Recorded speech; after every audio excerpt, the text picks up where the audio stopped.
Well, he is known, I've never known you to do that. He is known for that, so. No, but I see it. Hi. I see the need there to finally break through. Is this going to be one of those 2-minute meetings? Yeah? Yeah, it should go pretty quick.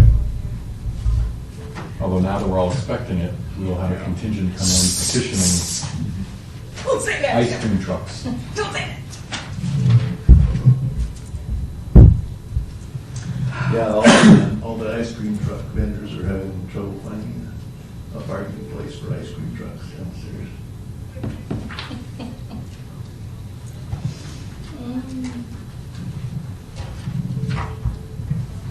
Peter. Is it still giving the Bible? Hmm? Is it still showing the Bible? Oh, read the Windows Media Player. It's, she put the laptop, it's that one over there. When you get ready to, play it back, to listen to it, it'll automatically leave you a message saying to log on, You're done. Can you come see me? It's about a computer. to log on and log back on in order to.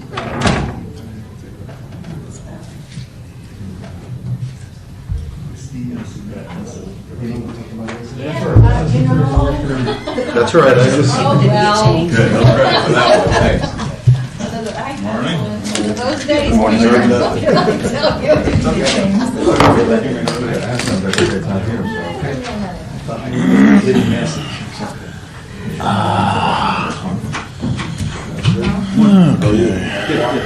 How's it going? Sir? Morning, how are you? I'm good, and yourself? Great. Good. Jen? Good morning. Bills that have moved out of the community today. Okay, guys, ready? Good morning. How are you? I'm good, how are you? Good. We ready? Absolutely. Okay. All right.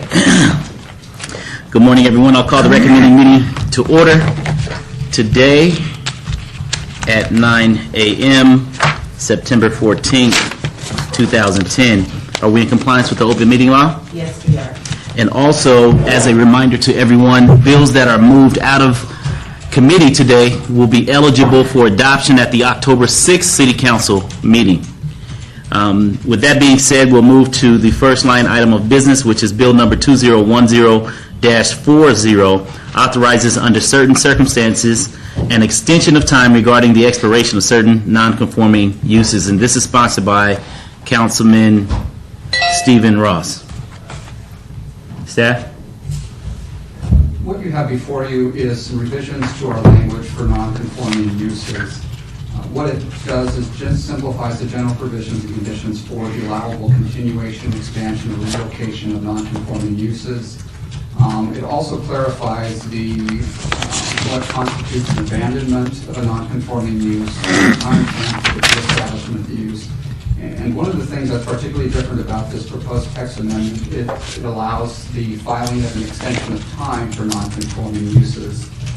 For example, as it currently reads in the code, when a non-conforming use is abandoned for a period of 1 year, it cannot be continued.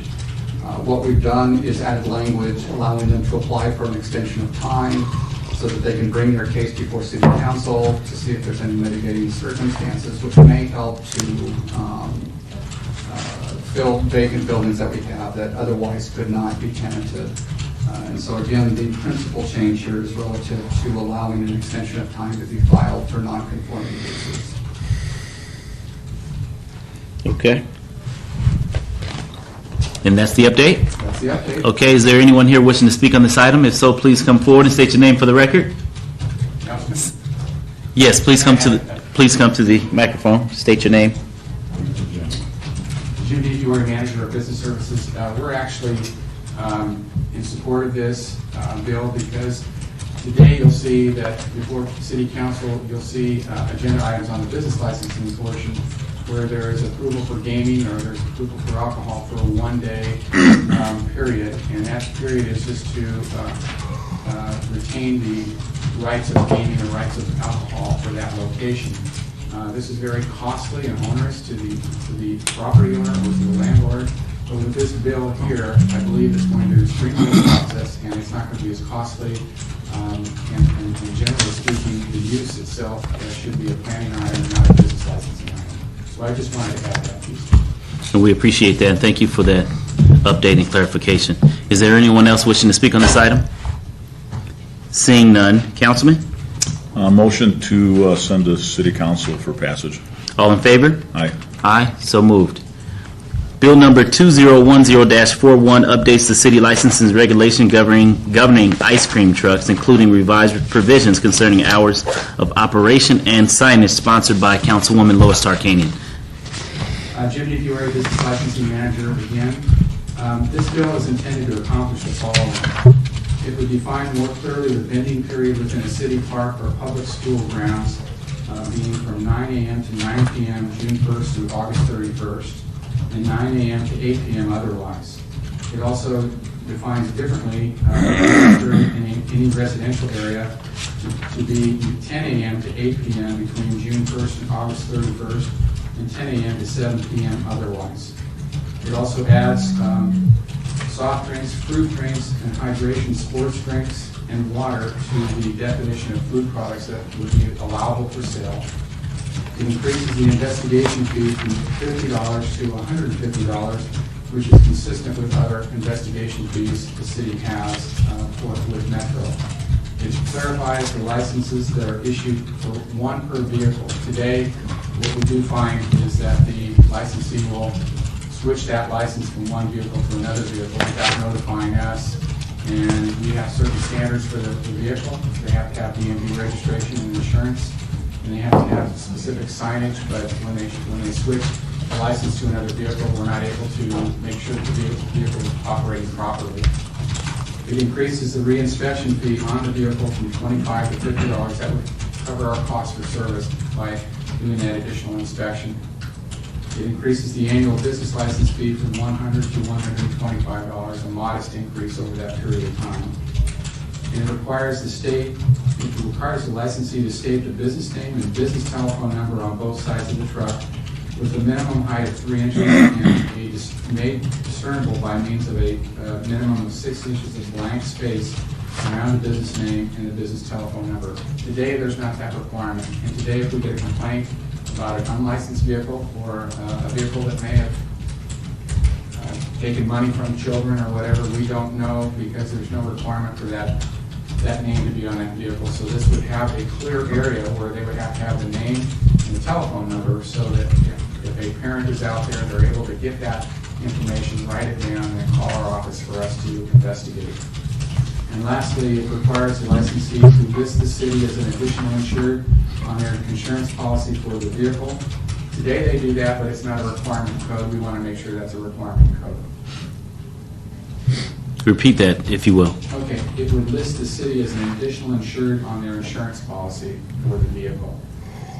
We do require that today, but there's no code provision, so if the licensee objected, we really wouldn't have code to back us up, so we wanted to include that in the code that regulates ice cream trucks. What does that represent when you mention that it requires the ice cream truck to have the city as an additional insurance? Okay.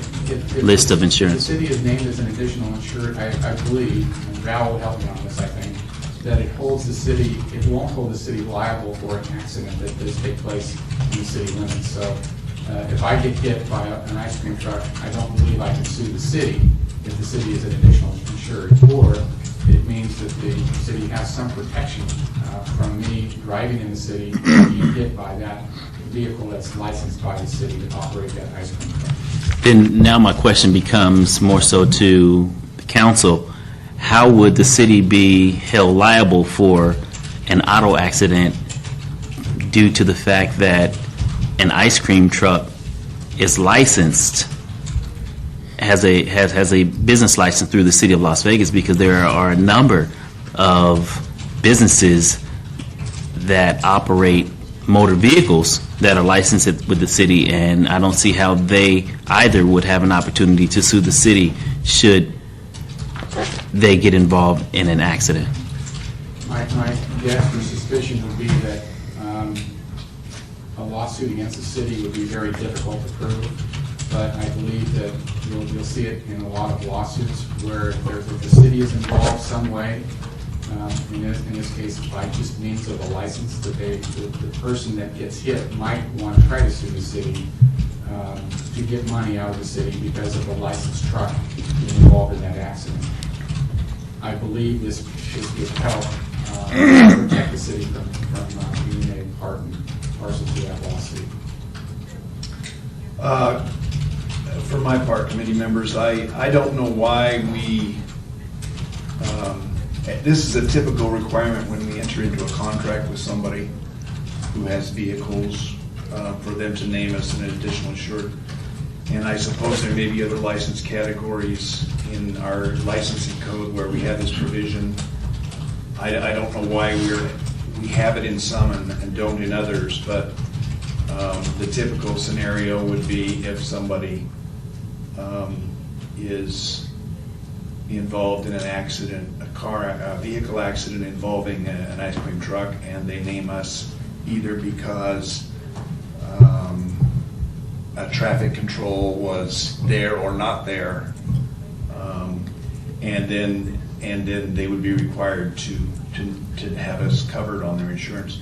Probably the more likely scenario for an ice cream truck would be if an ice cream truck scams somebody, or if a driver harms somebody, and we are sued by somebody who's harmed, alleging that we didn't investigate them properly, or we didn't check them properly or something, and this would theoretically give us additional protection if we were named in a lawsuit because their insurance would specifically cover us. Okay. That's it from my part. All right, I appreciate that. Is there anyone here wishing to speak on this item? If so, please come forward and state your name for the record. Seeing none? Motion to send to the Las Vegas City Council for recommendation. You sure not Clark County? You want to send it there too? Well, All in favor? aye. Aye, so moved. That was the first time I heard that to the Las Vegas City Council. I'm trying to be very specific. Right.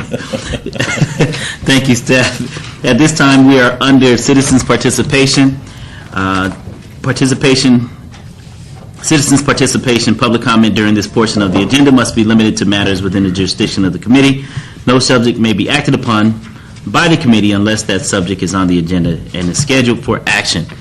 Is there anyone here wishing to speak under public comment?